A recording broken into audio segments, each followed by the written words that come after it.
been here in San Francisco for like half a year now, and I'm getting settled in, and I completed this body of collage works. And I started that body about a year ago, and I felt like I needed more simplicity and focus to my collage work. So I decided to do just black and white pieces cut directly from magazines. I'm very happy with this work, and I feel like I was finally able to say what I wanted to say with collage.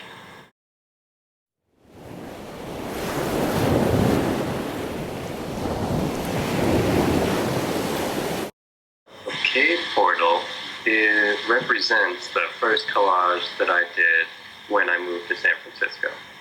So I was about halfway through my black and white series, and I wanted to continue, and I wanted to finish.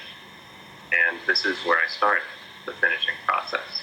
And this one really speaks to what I was talking about with creating a world that you can enter into.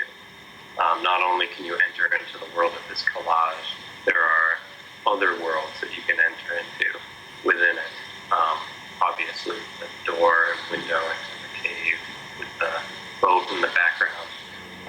But off to the right and left of the door frame, you can see these two separate worlds. And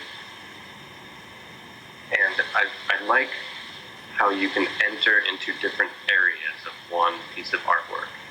And this is a really good example of that one, because you can enter all the way back, and there's a distance there, and then you can come to the foreground, and the foreground really places you into the psychology of this artwork, because there isn't a very obvious place where you are as a viewer. It seems like you are in more of a psychological space and also a biological space. So this could be more of a portrait of the inside of your body looking out into the world.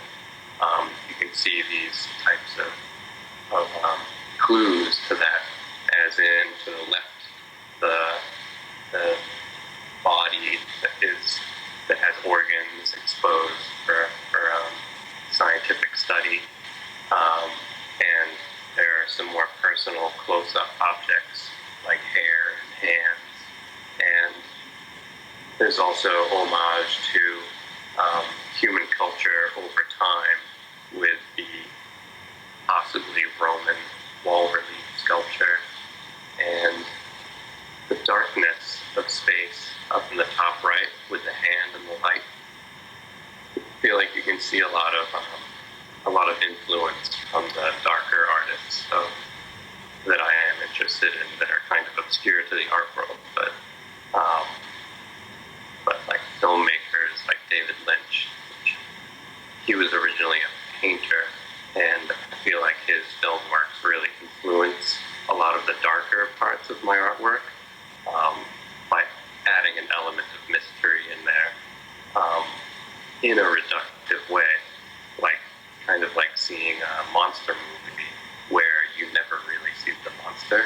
I feel like that is a nice place where I could set up a stage, like in this collage, for the stage being the inner psychology of the human being looking out into the world.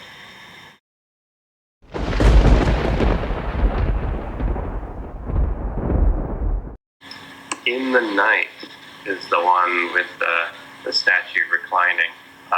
This is a takeoff of the Leda and the Swan type of imagery that exists throughout painting history. It's a little bit of a takeoff. I have done collage work that's directly related to the story of Leda and the Swan, but I like that story because it connects the human with nature in a very surreal and very strange way. This In the Night collage has a little bit of Leda and the Swan. Leda's reclining on the bed, and the Swan is just in the foreground, and this is more of a takeoff of that type of concept and has no tie to the actual story. This is strongly about the magic of animal life, and that we're totally a part of it.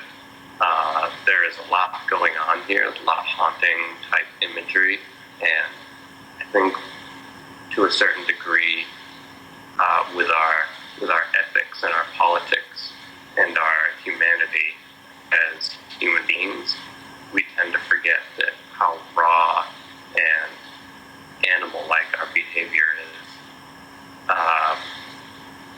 You can tell I kind of had a little bit of fun with this one, with some vampire birds attacking the night with electricity, and this kind of tells a little bit of a story about who I am, because I can't help but add a little bit of humor into a lot of my work, and this one is just plain fun.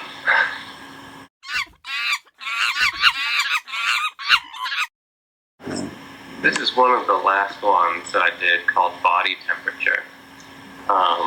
And I think this really sums up a lot of what I'm trying to say with collage, because it's inevitable to, when you work with collage, to not think about just human culture and our visual culture and how we're constantly making images of ourselves and images of the world around us to show ourselves. And you can see in this one that there's a contrast between some large, kind of ominous, godlike figures in the central part of the composition. There's a jacketed man with a snake wrapped around his head and a statue with some burning emblems above its shoulders with some abstract space type imagery. And then the bottom is a very, very intricate line of collage work relating to how we show each other as humans images of each other. And there's lots of unveiling of TV sets and burning TV sets. And there's a woman holding up the image of something.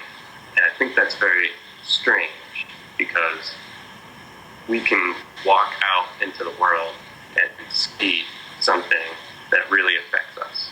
Some natural growth or even a building that was built 100 years ago. Just anything that exists in reality. So wow, look at that. But then I find it very surreal that our culture has to take a picture of it or take a video of it and then show it. And then we sit in our houses and our living rooms and watch these images on TV. And I can understand that maybe, if I can't fly to Hong Kong and see something in Hong Kong, then it's great that I can turn on a television and look at things in Hong Kong. But I don't think it's the same as being in Hong Kong, so I almost might as well just walk down the sidewalk and look at things in San Francisco. Because I can really get a sense of the immensity of the universe and how beautiful life is in general and how complicated and strange everything is about the world. Whereas I don't get that when I see the same representation of the reality that we live in on a TV screen.